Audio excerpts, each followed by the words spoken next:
Okay, well, hello everyone. Welcome to our seminar. It's exploring the significance of environmental justice in scientific research, and it is hosted by the Southeast Climate Adaptation Science Center Global Change Fellows.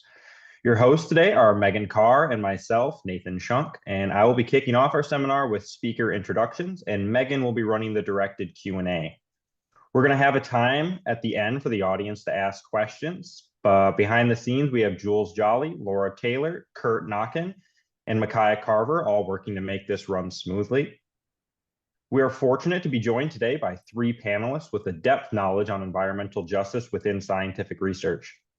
First, we will hear quick 5-minute presentations from each of our three speakers, Dr. Alessandra Girolamo, Dr. John Warford, and Donna Chavis. Then we will spend 30 minutes with Megan moderating the discussion. For the last 10 minutes, we're going to open up for questions from everyone. If you are via Zoom, feel free to put questions as you think of them in the Q&A box as the discussion flows.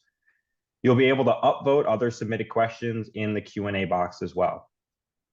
Now it's my pleasure to introduce our first speaker. Dr. Alessandra Girolamo is the Climate Justice League lead at the USGS National Climate Adaptation Science Center and an associate professor and director of the doctoral program in emergency management at Jacksonville State University.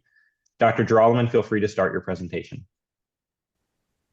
Wonderful. Thank you very much. And thanks to everybody for joining today. Hopefully you can all hear me well.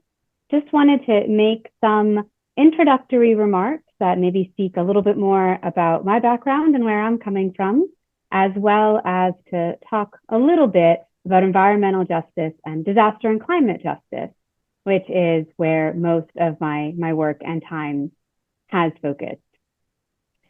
My background is primarily in the social sciences and participatory action research, and also in law and policy. So I'm very interested at that nexus between what community members seek to do and how they then interact with systems, whether it's the broader scientific community, whether it is the policy environment, whether it is the federal government. And so right now I'm in a position where I can sort of be a bit involved with both.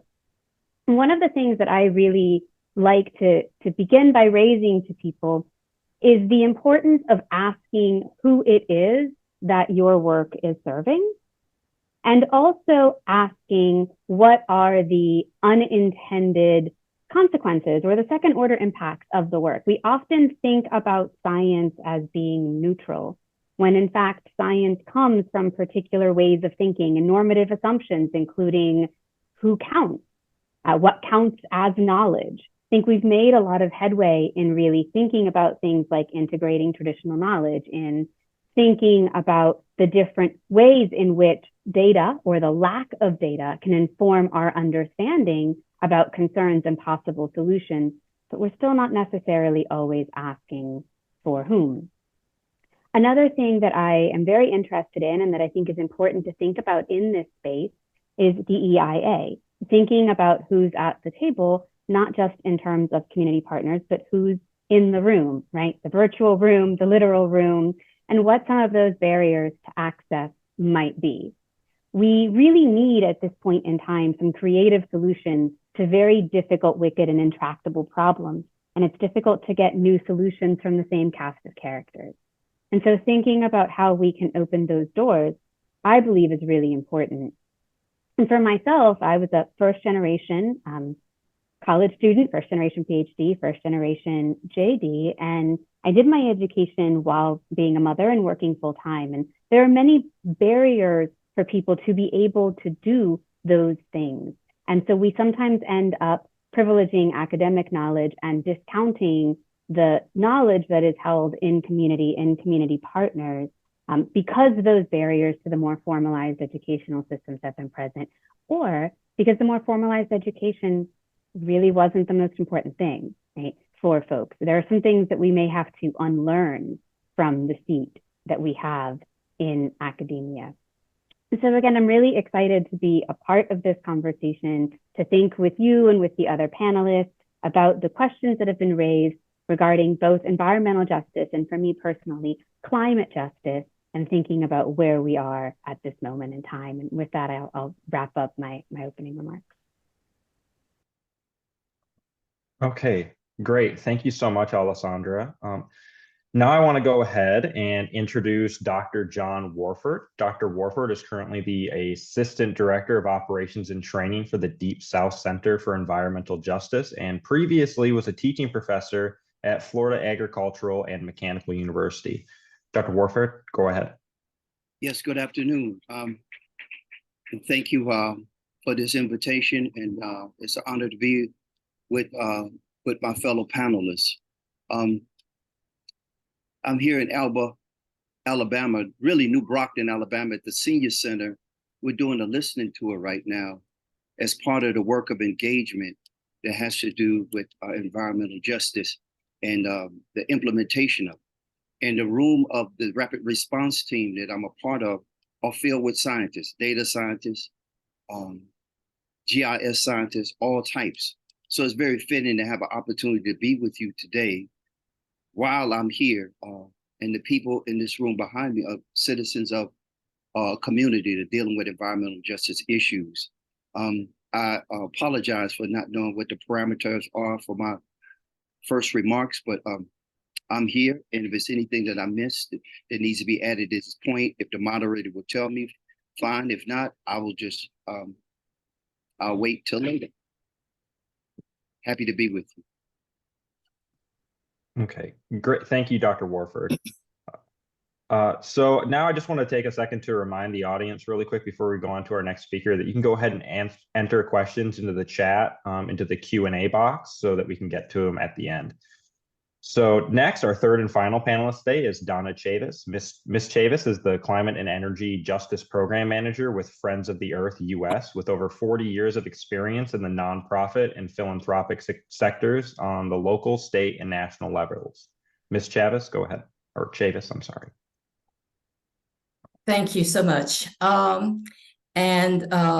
I answer to either way, Chavis or Chavis. Most of the time it is Chavis.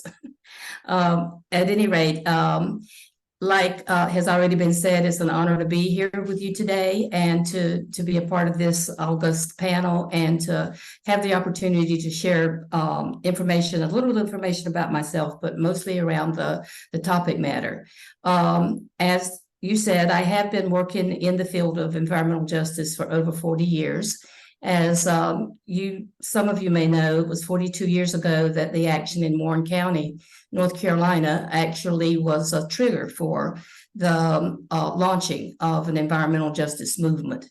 And at that time, it was during the course of actions against the dumping of PCBs in Warren County, which was predominantly African-American, but the PCBs that were being dumped was also dumped in other counties that had large indigenous populations and Latino populations as well. So it was a case study in environmental injustices.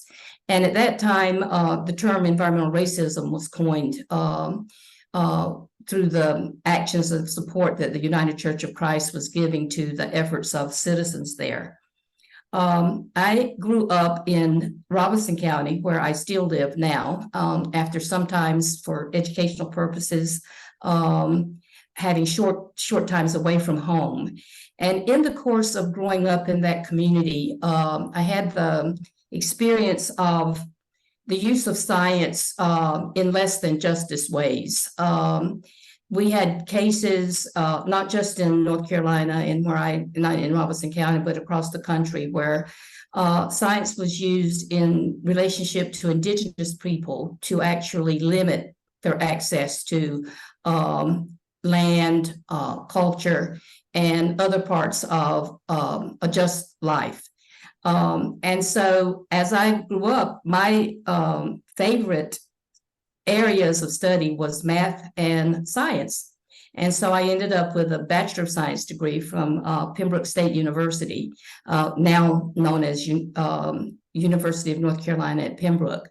And it was during that time that I not only developed and was able to nurture my respect for science, but I also became involved with studies of the social sciences. So as I look at the engagement of science and research as it relates to environmental justice, it really does encompass many elements of my life. The experiences growing up where, for instance, my tribe, I am a member of the Lumbee tribe, and I'm a Lumbee elder right now, age-wise as well as the honorific. But during parts of our history, science was used in the matter of using blood tests to prove whether or not one had native blood. And of course, all of that has been debunked by science now. But I grew up knowing about the times in which science was used in opposition to a free and just life for at least indigenous peoples in my respect. At the time in which the actions were being taken in Warren County, we also had a number of actions going on in Robeson County, where there was a lot of efforts to use sites which would have polluted our river, which was a major source for not only water, but also for fishing for people who that was their main source of protein, was to be able to access the fish in the river. And yet there were always mercury warnings within the river. So my experience in terms of looking at the need for environmental justice in some ways grew out of the misuse of science and the ways in which it actually worked against citizens and individuals. At the time that the Warren County activity was going on, I happened to be a member of the board of directors of the United Church of Christ Commission for Racial Justice, which was the organization that supported the actions in Warren County. So I've been blessed to actually be a part of the environmental justice movement's growth and development since its inception. So my perspective comes from a respect of science, a respect that grows from an urge actually for academic understanding of our world and how we live. But that is mixed also with the real life experience of the damage that has been done through not only science, but through other means in communities. And so I bring that to the table today, and I appreciate the opportunity as a non-academic to be at this table. And I appreciate Dr.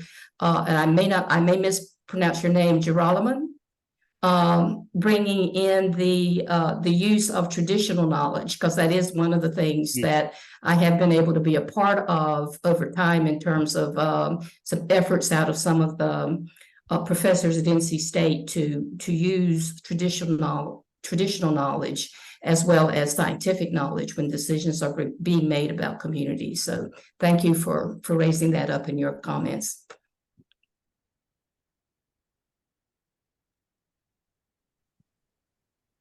And I pass it back to you, Nathan. Okay, well, thank you so much, Donna. I'm going to go ahead and pass it off to Megan Carr now, who's going to take it away with the Q&A section. Yeah, first, I just want to say thank you so much to our panelists for being here today, providing those introductions as we begin our question and answer portion of this seminar. So to begin, the first question that we wanted to start with concerns the EPA's definition of environmental justice, which we have up here on the screen for everyone to read. So the EPA defines environmental justice as the fair treatment and meaningful involvement of all people, regardless of race, color, national origin, or income, with respect to the development, implementation, and enforcement of environmental laws, regulations, and policies. This goal will be achieved when everyone enjoys the same degree of protection from environmental and health hazards and equal access to the decision-making process to have a healthy environment in which to live, learn, and work.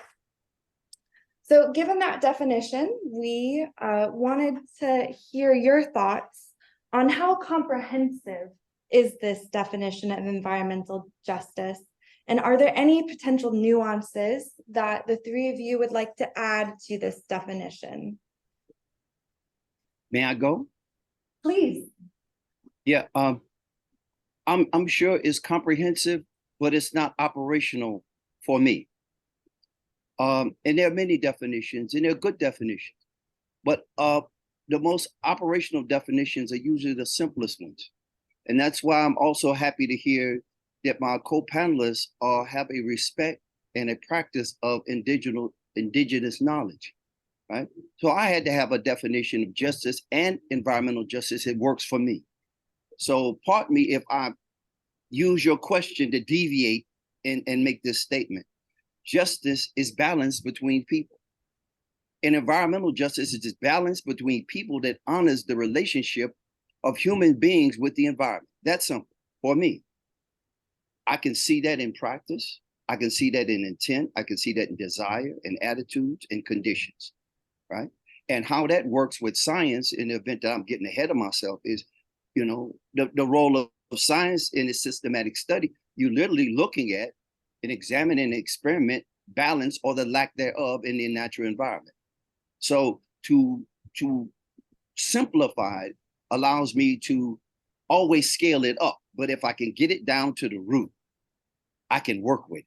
And I know other people are working with it. So that would be my address toward that particular definition and all of the principles. I never have any issues with those. But to make it simple sometimes is to make it potent and relatable. And that's what I would say about that definition. Thank you. Ms. Chavez, would you like to add to that? Well, and I would agree with everything that Dr. Warford has mentioned, and as well as saying, like he started with, that it is a comprehensive definition, but there are many comprehensive definitions out there when it comes to environmental justice. And so I think that the importance that lies within the EPA's definition, I think, relates to the fact that the EPA is our primary institution within the U.S. government for enforcing regulations and laws, et cetera, and also at times advocating for those for ways in which that kind of justice can prevail. The one thing that I would say in terms of the nuance related to this is that in that definition, and I don't have it in front of me, so I'm going to be pulling from my memory, it mentions equal access to the decision-making process, et cetera, to have a healthy environment. I just found the language, to have a healthy environment in which to live, learn, and work. You know, this relates to meaningful involvement, and meaningful involvement, again, is a terminology that can be defined in many ways.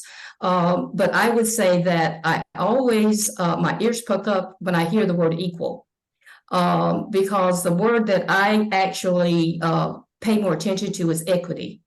I think many of us may have seen the little cartoon type characterization of equity and equality, where you have different people looking at a baseball game over a fence, and the shortest has to have the tallest box to stand on, whereas the tallest doesn't even need a box. And so I think that's one of the best representations of equity for me, so that it's difficult to have a standard of equality. How is that measured? What is the measurement for equal access, et cetera, especially in light of the conditions around environmental racism and environmental injustices, where there has been such a long history of equity, the lack of equity, that there are individuals and locations that might demand more than equal access in order to address the years of inequity that has been in place. So while I would allow for the fact that this is a very comprehensive definition, I think that it in many ways misses the history of the practices that have been in place that put certain communities and certain peoples in the condition of needing a little bit more equity within the solutions that come to the bear.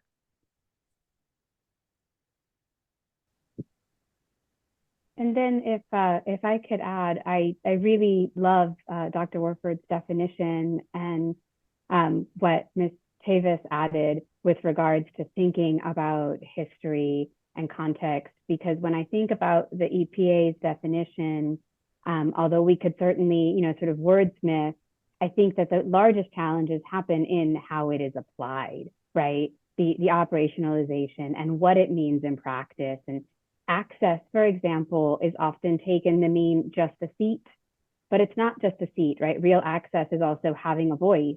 And that means that we have to be thinking about power and history. We have to be thinking about the larger context. And for example, even with the protected classes that the EPA definition is based off of, it neglects to include groups that are not taken into consideration, such as non-federally recognized tribes. And in some cases, it is also treated as being a bit of a deficit model, right?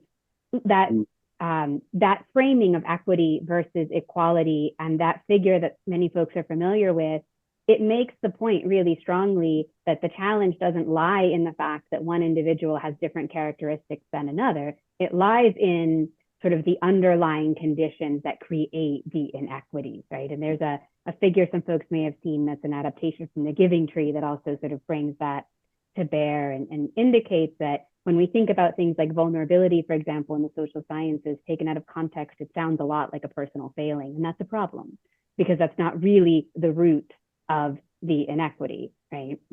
And so I also would suggest that this kind of definition doesn't really address who bears the burden of proof.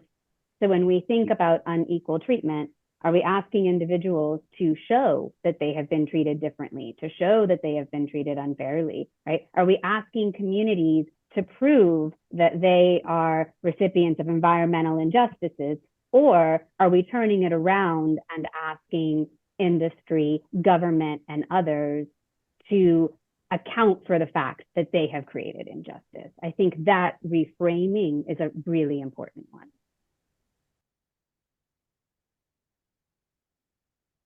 Thank you. I really appreciate the comment you made about reframing to that last comment that you made.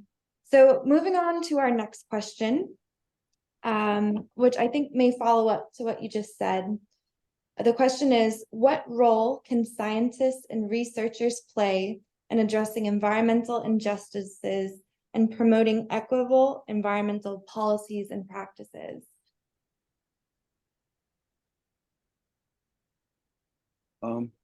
I would say the role of scientists, I'm a use the word scientist because we're talking about people presenting facts and data, right? And the type of effect that we want that to have on people, whether they're policymakers or people in the community. I think that if the scientists have the means to communicate what they knowledge is useful and it has its own power. What captures the heart of people is wisdom, the practical use of knowledge. And this is why people are finding themselves going back to the source of indigenous knowledge, because it was embedded with wisdom, right? And when wisdom is applied to knowledge, that leads to an understanding and application, and those who would embrace it, because people have free will, more likely to just than the fact of it being true or not, or provable or not.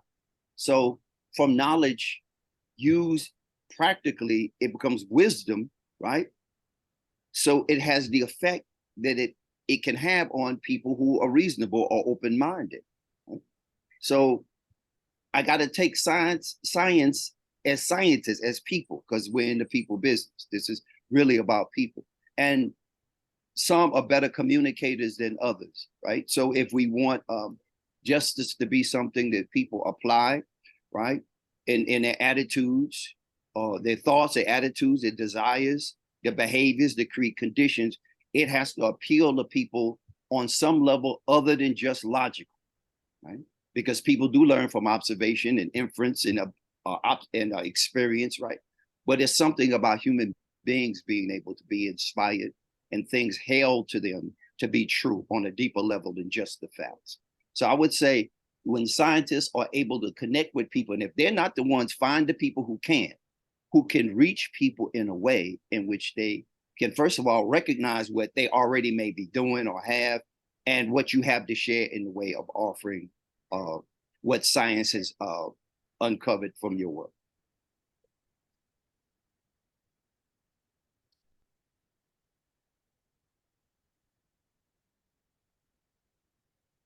Thank you. Well- Anyone? Go ahead, please.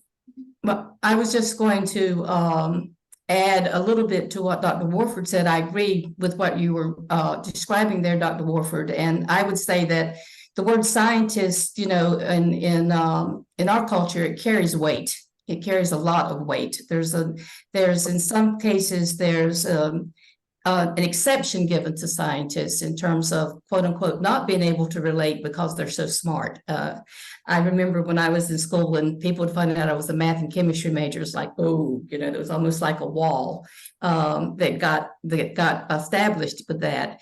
But you know, the word scientist has a lot of terminologies, you know, and one of the ones that is very useful today in communities is citizen scientist. And I think that what I heard you saying, Dr. Warford, is that the role that can be played with scientists and researchers is bringing together the knowledge, the data collection, the analysis that scientists are so well known for, and the documentation especially, bringing that to give together with the citizen scientists, which are often those who do carry traditional knowledge in all of our communities. And you know, it's particularly well represented in indigenous communities, but every community has their citizen scientists, the ones who know. The grandma who knows when it's going to rain 2 days ahead of time.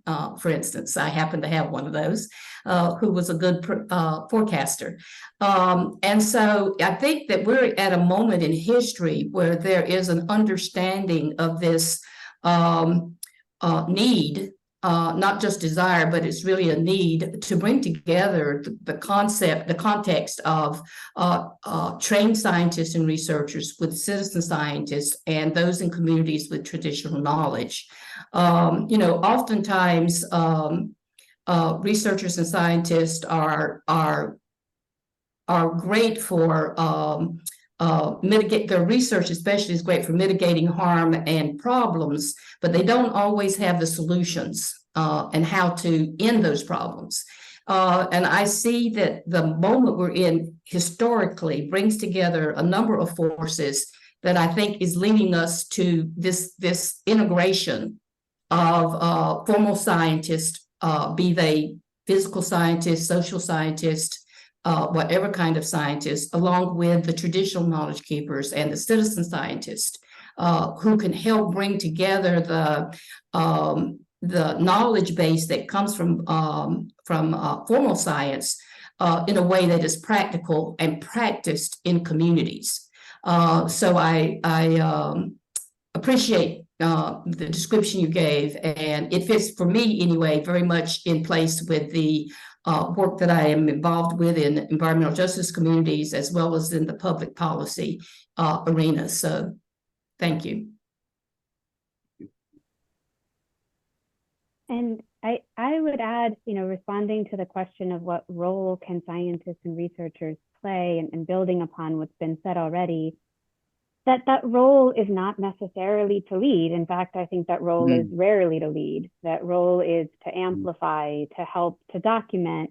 And that depends upon being humble and listening and acknowledging other knowledges, right? Thinking about how all of these pieces weave together at this moment in time, as has been so powerfully said by my fellow panelists. And I would also suggest that scientists and researchers should take the time for introspection to really consider the fact that, again, science is not neutral. There are choices that are made about the questions that are asked, about where science is conducted, about who gets to make those decisions. And those questions, those choices, they matter a great deal. Yes. And I would like to add just one thought that you triggered in my mind as you spoke there. I think the academies can play a major role in considering the questions you just raised. In many ways, throughout our modern history, the academies are a bridge between communities and technical resources. And I think as I am very much encouraged, and as I said, I learned about this movement through a professor at NC State, and I'm very much encouraged about the cohort of academic professors who are working to build these bridges with people in community, the citizen scientists. And I believe that that's really what encouraged me about this panel today, since it is associated with one of our great institutions, NC State. So I think that it's very suggestive that we're having this conversation today within the context of a major academic institution. So thank you for those comments. I feel like you guys are just leading me up to all the next questions. So what I would like to discuss next is what sort of academic policies could be used to incentivize environmental justice within scientific research.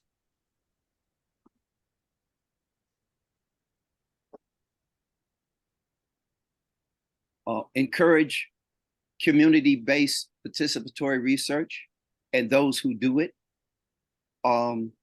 be willing to be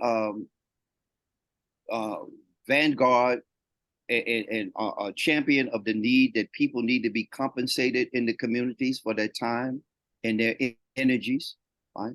Don't parachute in, write the grant, give a few people a few dollars, disappear, and then it does whatever it does in academia to get away from that. But you have champions at your universities and your colleges and they're tied to the community. They see themselves not separate from the community, right? To give them support, give them political protection, give them all of the things that you, in other contexts and rooms they're not in, that you tout as your validation of having social currency with the community. Support these people, protect them. And I see just in the changing in some of how, opportunities have been laid out in academia with titles, teaching professor, some of these other things that have been long needed in prestigious academic institutions that show that there's something more than just doing research that goes in the journals that people who read journals have access to. And tools, technical expertise that you have, make that available to the people who are willing to do the work in the community and keep those ties strong and build those ties.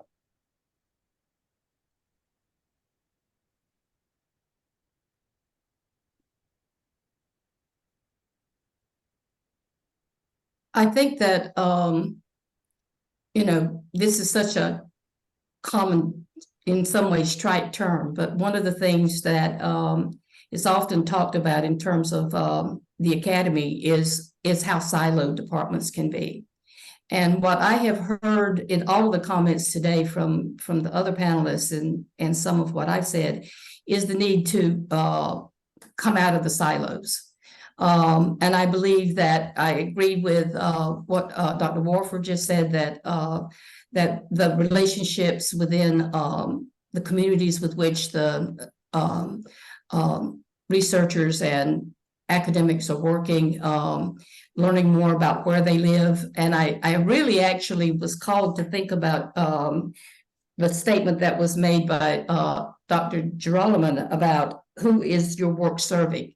I think that is a primary question that could almost be a title of a response in terms of to this particular question. Who does the academy serve? Who does the research serves? We're going to always need research that is produced in laboratories that may be separated from a community.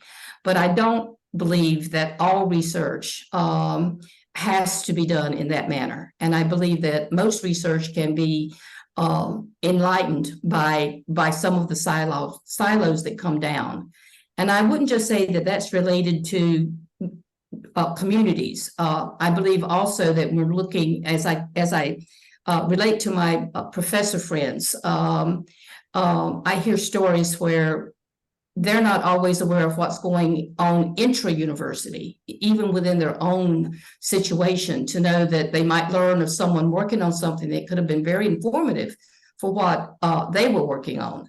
And so that this whole context of better communications within and outside of the institutions and the research laboratories, I think that has to be a major thing that is addressed in order to really respond to the question about incentivizing environmental justice within scientific research. Who does your work serve? I love that question, and I plan to put that as a top line on some of my reports going forward. Good one. It's a good one. I would add as well, just thinking about persons within academia, right? That I have watched over the last 2 decades, a lot of people join academia and then leave because the academy, even when it has good intentions, really struggles to recognize the time and effort that it takes to build relationships, and tenure and promotion and all of the other metrics that reward researchers and scientists in academia and also in other spaces. They're transactional, they're not relational, and they make it very difficult for folks to do this work. And I would also add that the sort of bigger questions around the EIA and who is at the table and who comes to the academy, there are a lot of doors that are closed to people if they, for example, don't have the privilege of being able to do nothing other than study for several years in their life, if they're responsible to communities, to family. And I think that as COVID has changed some of the practices around remote work, that has not entirely entered the academy yet, perhaps, when it comes to thinking about graduate students and laboratories and the ways in which people can come and stay in the academy. But I think that's a space where some unpacking and some thinking would be very beneficial. Because again, when I think about the types of policies that would incentivize this work, that also includes the types of policies that make it possible for the people doing this work to be more representative. Thank you.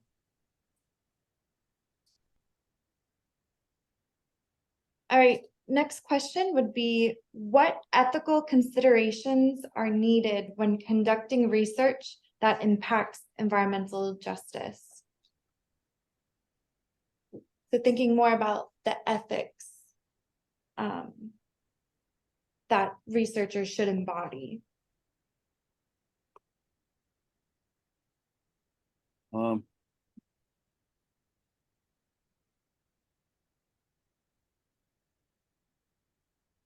this could really be a doctoral thesis all by itself. There's so many things that went through my mind as I first read this question. Again, I appreciate that comment so much about who is your work serving. I think, again, this is a place where it can be a central component of the answer. And I also thought of the call that we're given to do unto others as you would have them do unto you. There are, throughout history, there has been behaviors and actions that have been used by scientists and researchers that, if those people were alive today, probably would be ashamed of some of the behaviors of how they got their data, how they related to the communities or not that was a part of that data. And I think that brings us to these considerations. Just the fact that we're asking these questions in a context like this webinar, it shows the growth that we've had in terms of our standards around equity. But the practices that come to my mind, as I said, is for these providers of knowledge to be clear about why they are doing the work they're doing. That could mean also including, of course, the standard of who they're doing the research on and what the knowledge they're looking for. But one of the most obscene is the only word I can think of examples of lack of ethical considerations was the time over the past decades that was given into learning from indigenous peoples globally, not just in the United States, about the practices of medicinal practices, the plants in their communities that were used, the how they were used, the knowledge that they had, how they gleaned that knowledge. And then there was actually an effort by some of the companies who use these researchers to copyright, to patent that knowledge in a way that the indigenous peoples had no access in. They could no longer use their traditional herbs. They could no longer use their medicines because the company that they shared their knowledge with was going to make millions of dollars off of it. Well, luckily, a number of well-meaning attorneys got involved with this and was able to stop that practice. But for me, the answer to the question of who their work serves was corporate greed, not humanity. And so, and I know I keep coming back to this, Dr. Girolamo, but it's such a poignant way of bringing so many threads of this conversation together.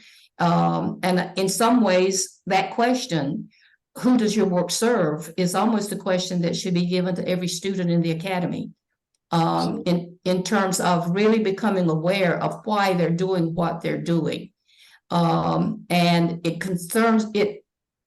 It seems to me that that is one of the most poignant ethical considerations that should be given as one is developing their baseline for doing research in any form whatsoever.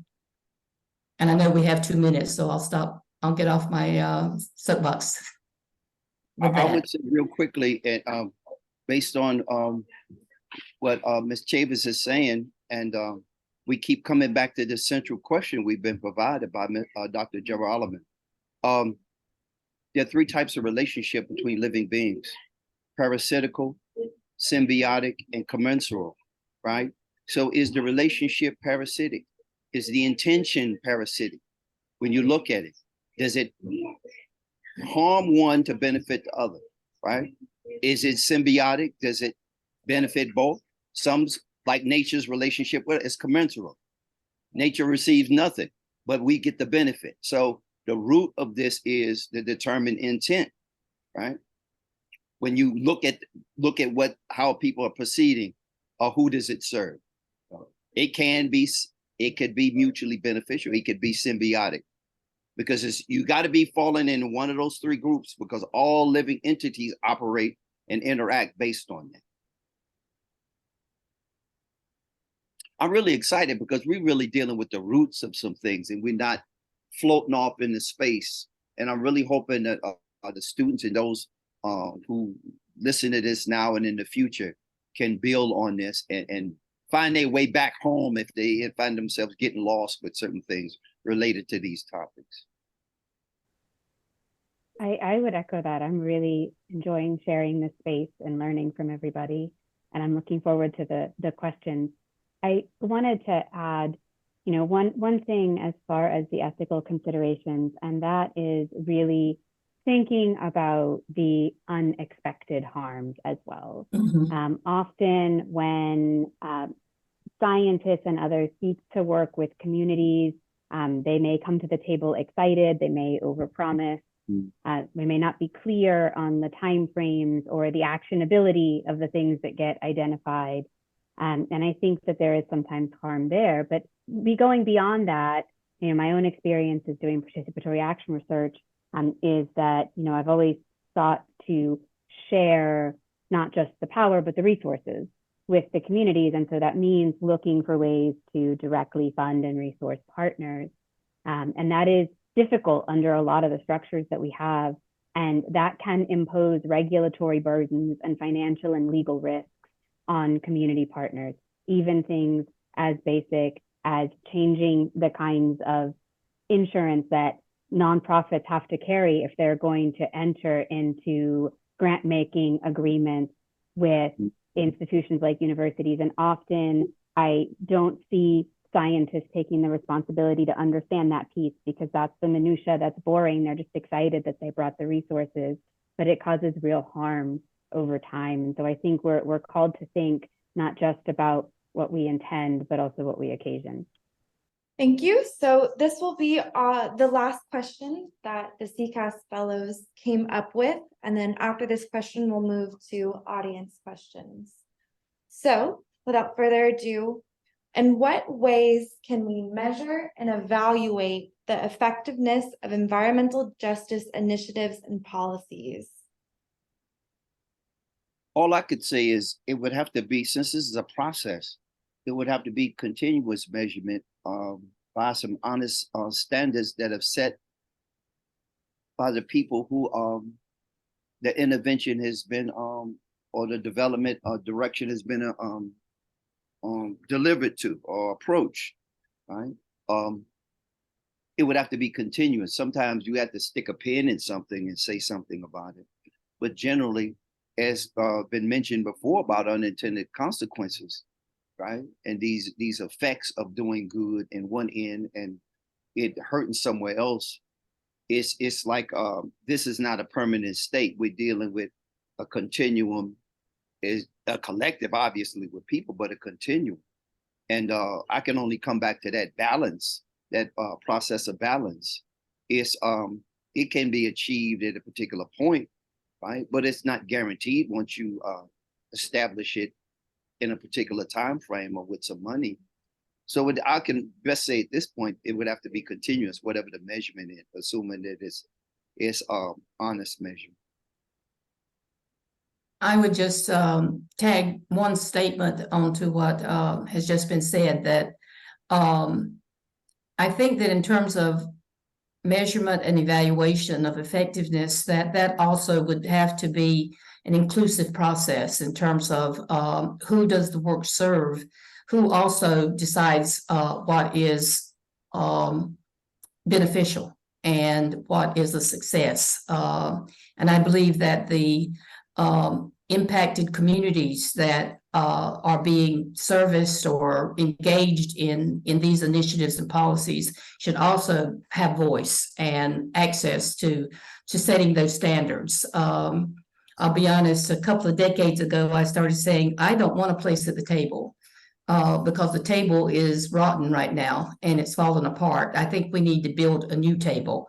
So that when I saw this question, my thought was, consideration of what materials we need to build that new table so that it does have the kind of the more inclusive processes that we've been discussing and that have been, discussed now for these 40 some odd years since the Warren County actions. And there is writings that have been done by the impacted community. So I would say that should also be part of the consideration of measurement of what is success. I could not agree more. I think really the question of who gets to define effectiveness is tremendously important. And I think participatory evaluation methodologies exist and equity impact assessment tools. And there are ways to think about this, but I think it's important to ask whose ends are being served. And often for funders, for the academy, effectiveness has to do with timelines and particular products, but it doesn't have to do with outcomes and it doesn't have to do with change. And if we were to ask community partners if they feel that those things have occurred that they wish to see, we might, with very many quote unquote successful efforts, actually find that it's not the case that those changes happened. Thank you. So before we move on to audience questions, I would like to offer our three panelists any final thoughts that you have that you'd like to share. I would ask the students to consider when you ask the question, how can you help? This goes back to many of the things my fellow panelists have mentioned. Some of them you can pretty much predict, and they're easy, they come by easily. You should listen. You should feel people's pain. You should ask how you can help, but you should also ask how you can stay out of the way. There are probably more than those four things, but those are the things that come from this session and from life experiences and watching the good and the harm that's been done by other folks who've come in, or you or I've come into places where we thought we can make a positive difference. So that how to stay out of the way is very important. Okay, well, let's move to the audience questions. I think before we go to Zoom, anyone in person have a question you can ask? I will pass you a microphone so you can talk directly to the panelists. So the question is, can you think of a specific example of something that you were able to accomplish that benefited environmental justice and the community you were serving? Yes. When I come to places like I am now, I'm inspired, I'm invigorated, I'm renewed when I'm around the people who are living in conditions that I don't know if I could live in. They have a degree of resiliency and strength. So that's one of the benefits that I receive by being exposed to people who they deal with experiences and lack of opportunities that I've been fortunate not to have to contend with on a daily or yearly basis or event basis. So that's something that's benefited me. So they give me strength to continue to move forward, because I see these people, by not giving up, on some level giving justice to themselves, regardless of what other people may do and other structures may do. So that is teaching me also that, and reminding me that justice can start within, because if I'm not a representative of it on some level, how can I always just demand it be from the outside, from larger forces? I have to find a balance or a degree of dignity and stability and harmony. And when I'm with people who do this on a day-to-day basis, that's something that I can take with me and listen better, work harder, stay out of the way more, have greater empathy. And I know we don't have much time, but an example that I would give is actually comes back to the 80s. It was during the time that the actions were going on in Warren County, but this was in Robeson. And I'll be very quick. It's a great story, but I'll only give you the outcome. There was an effort to put a toxic waste facility on the banks of the Lumber River. And it actually was going to be in Scotland County, not in Robeson, but all of the toxic waste would come down into Robeson County. And we in the organization that I was working with at the time was contacted by some doctors in Scotland and asked if we would, because they knew that we had a lot of work going on in justice arenas, if we would work with them on this case. So here was a privileged class reaching out to the communities in Robeson, which was predominantly African American and indigenous. So there were boundaries being crossed there that were really have played a strong role today in helping to keep that kind of collaborative work going on.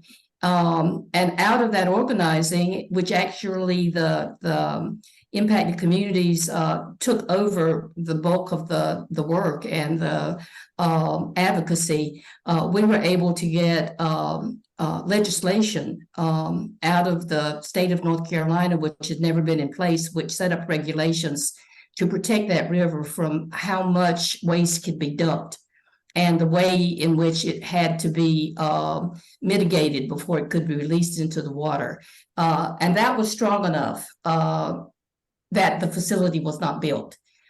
People didn't want to put, the companies didn't want to put the money into what it would take to protect the river. So they just picked up their bags and left. Took 10 years to win that battle, and the companies changed hands 4 times. It ended up being Waste Management Corporation, which is one of the biggest waste companies in the United States. But the people prevailed, and I think that was because the people owned their power in being the last one in the room. This was their home, and they weren't leaving, whereas the company didn't want to go by the law, so they left. And that has been an exciting victory we had, and one that I think I'll carry with me throughout the rest of my life. I would add that all of the examples that I have that I think of as successes have been characterized by knowing when to get out of the way, by being able to sometimes facilitate connections and relationships between people and communities that I had the privilege of knowing and being in relationship with, but understanding that sometimes it's the seeing of those connections and the helping to facilitate them that is the best thing that you can do. Well, thank you so much. We are at 4:59, so we can wrap up the question portion now. And Nathan, you want to take it away for the outro? Yes. So I want to go ahead and say thank you to all of our panelists. If we could give a quick round of applause for people that are actually in the room. If you're on Zoom, I mean, do some reactions or little golf claps. If we didn't get to your question, we apologize and hope that you guys go ahead and follow up after the seminar. We have the panelists' contact information up on the screen right now. There's going to be a post summary and recording of the discussion located on the CASC website in the next few days. So you can all share with others who were unable to make it, or go ahead and review later if you were a little bit late. We want to end today by letting you know about an upcoming seminar on September 29th at 11 a.m. Eastern Time is CASC Next Science Seminar, which is Climate Change Impacts on Brook Trout Populations in the Southeastern USA, which will be presented by CASC Project PI Yoichiro Kano. We hope you'll all be able to join us for this seminar as well as any other future seminars. Thank you all for joining us today, and thank you again for our wonderful panelists and for the stimulating and enlightening discussion that we had. I hope you all have a great rest of your day. And for those that are interested, we will be heading over to the Raleigh Brewing Company afterwards for a social hour.